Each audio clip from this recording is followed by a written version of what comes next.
Hey friends, welcome to ಮೈಕಮ್ YouTube channel. ನಾವು T V S Ronin ತೆಗೆದು 2 ವರ್ಷ ಕಳೀತು. ಹಾಗೆ ಒಂದು 18,000 ಕಿಲೋಮೀಟರ್ಸ್ ಬೈಕನ್ನು ರೈಡ್ ಮಾಡಿದ್ದೇವೆ. ಇದರ ಬೇಸಿಸಲ್ಲಿ ಯಾರಾದರೂ T V S Ronin purchase ಮಾಡಬೇಕಂತ ಹೇಳಿದರೆ ಹಾಗಾಗಿ ಒಂದು ಸಣ್ಣ ರಿವ್ಯೂ ಕೊಡುವ ಅಂತ ಹೇಳಿ. ಸೊ ಓವರಾಲ್ ಈ ಬೈಕು ತುಂಬ ಒಳ್ಳೆಯದುಂಟು. ಲಾಂಗ್ ರೈಡ್ಸಿಗೆ ಆಗಿರ್ಬೋದು, ಸಿಟಿ ರೈಡ್ಸಿಗೆ ಎಲ್ಲದಕ್ಕೂ ಒಂದು ಸೂಟಬಲ್ ಬೈಕ್ ಅಂತ ಹೇಳ್ಬೋದು.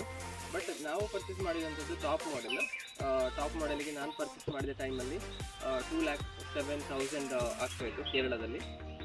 ಹಾಗೆ ಬೆಸ್ಟ್ ಆಪ್ಷನ್ ಏನಂತ ಹೇಳಿದರೆ T V S Ronin mid ವೇರಿಯಂಟಿಗೆ ಹೋಗಬಹುದು. ಬಿಕಾಸ್ ಇದರಲ್ಲಿರುವಂಥ ಬ್ಲೂಟೂತ್ ಕನೆಕ್ಟಿವಿಟಿ ಅಂತ ಉಂಟಲ್ಲ, ಸೊ ಅದು ಜಾಸ್ತಿ ಉಪಯೋಗಕ್ಕೆ ಬರೋದಿಲ್ಲ. ಹಾಗೆ ಮ್ಯಾಪ್ ಕನೆಕ್ಟಿವಿಟಿ ಕೂಡ ಅಷ್ಟು ಒಳ್ಳೆಯದಿಲ್ಲ, ಅದರ ಆ್ಯಪ್ ಅಷ್ಟು ಒಳ್ಳೆ ವರ್ಕ್ ಆಗ್ತಾ ಇಲ್ಲ.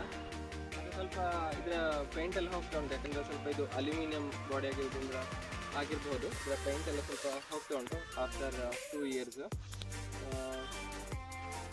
ಅದಲ್ಲದೆ ಬೇರೆ ಪ್ರಾಬ್ಲಮ್ ಏನು ಬರಲಿಲ್ಲ. ಇಷ್ಟು 2 ಇಯರಲ್ಲಿ ಒಂದು ಸರ್ತಿ ಫ್ರಂಟ್ ಇದು ಬ್ರೇಕ್ ಪ್ಯಾಡ್ ಚೇಂಜ್ ಮಾಡಬೇಕಾಗಿ ಬಂದಿದೆ. ರೇರ್ ಬ್ರೇಕ್ ಪ್ಯಾಡನ್ನು ಕೂಡ ಚೇಂಜ್ ಮಾಡಲಿಲ್ಲ. ಬೇರೆ ಯಾವುದೇ ಸ್ಪೆಷಲ್ ಎಕ್ಸ್ಟ್ರಾ ಖರ್ಚುಗಳೇನು ಬರಲಿಲ್ಲ ಇಲ್ಲಿವರೆಗೆ. ಸೊ 1-2 ಸಲ ಪ್ರಾಬ್ಲಮ್ಸ್ ಇತ್ತು, ಹೌದು, ಸೆನ್ಸರ್ ಇಶ್ಯೂಸ್. ಅದಕ್ಕೆ ಅವರು ಸ್ವಲ್ಪ ಲೇಟಾಗಿ ಆದರೂ ರೆಸ್ಪಾಂಡ್ ಮಾಡಿದ್ದಾರೆ, ಬಂದು ಫಿಕ್ಸ್ ಮಾಡಿ ಕೊಟ್ಟಿದ್ದಾರೆ. ಅದಕ್ಕೆ ಕೂಡ ಎಕ್ಸ್ಟ್ರಾ ಚಾರ್ಜಸ್ಸನ್ನು ತಗೊಳ್ಳಿಲ್ಲ. ಸೊ ಇದಿಷ್ಟು ಇದರ ಒಂದು ರಿವ್ಯೂ. ವೆಹಿಕಲ್ ಅಥವಾ ಈ ಟಿ ವಿ ಎಸ್ ರಾನಿನ್ ಒಂದು ಒಳ್ಳೆ ಬೈಕ್, ಇದನ್ನು ಕನ್ಸಿಡರ್ ಮಾಡ್ಬೋದು. ಬಟ್ ಮಿಡ್ ವೇರಿಯಂಟ್ ಒಳ್ಳೆ ಆಪ್ಷನ್ ಅಂತೇಳಿ ಅಂದ್ಕೊಳ್ತೀನಿ. So thanks for watching the video. Please do support by subscribing the channel. Thank you.